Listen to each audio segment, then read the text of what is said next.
primer lugar, muchas gracias a todos por haber venido, especialmente a los cordobeses, a los murcianos que se han pegado un palizón, sobre todo con el cambio horario. Muchas gracias, darle un aplauso, coño, para dar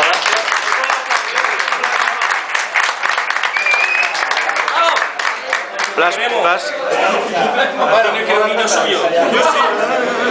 Vamos a empezar. A ver, el rincón de los En frikis. primer lugar, jugador más deportivo, yo no sé cómo lo hace este tío, de nuevo ha revalidado título, Álvaro.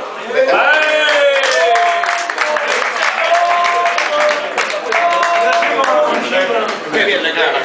De nuevo expulsado, ¿verdad? Sí, esto es vídeo, así que podéis... Es solo posado por las cámaras. ¡Ay, pedazo de pan!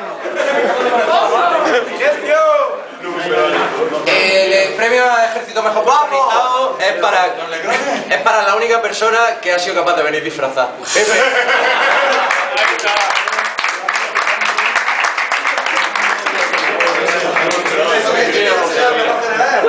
Venía disfrazado antes. Esta es vídeo, o sea... Vale.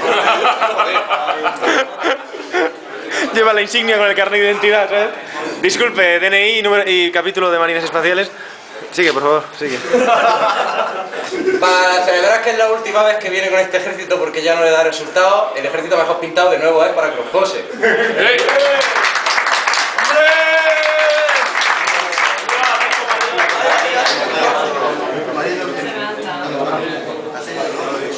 Vale. Si nada más, echamos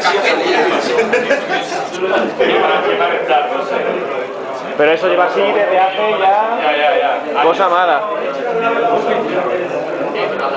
Bueno, sin rollo.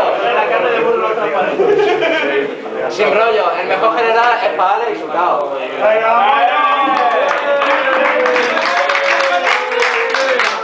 Tenía que ser. Ahí.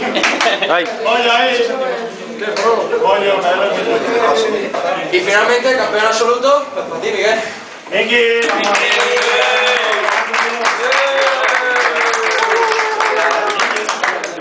Muy bien. Esto ha sido todo del campeonato. Gracias, Miki, por tu participación. Y a todos, espero no haber quedado último.